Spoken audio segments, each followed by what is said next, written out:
कर्जत येथील मुलांबाबत दाखल झालेला गुन्हा आणखी मोठा आणि कठोर शिक्षेचा आहे। त्यामुळे पालकांनी स्कूल बसमधून आपली मुलं प्रवास करताना काळजी घेण्याची आवश्यकता आहे। तसेच शाळेतून घरी परत आल्यावर मुलांशी संवाद साधला पाहिजे असा सल्ला महिला पोलीस अधिकारी मनीषा लटपटे यांनी दिला। तर तालुका शिक्षण अधिकारी संतोष दौंड यांनी आपल्या शाळेत शिकणाऱ्या विद्यार्थ्यांना शिक्षक वर्गाने शिक्षा देत असताना कोणत्याही प्रकारचे टच करू नये अशी सक्त ताकीद यावेळी दिली।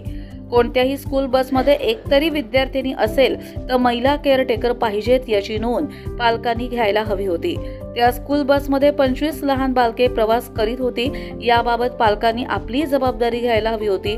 1 वर्षापासून असे प्रकार सुरू असताना सीसीटीव्ही आहेत की नाहीत हे आपण पाहू शकलो नाही, ही देखील खंत आहे। कर्जत लाईव्हसाठी रामदास माळी, कशेळे।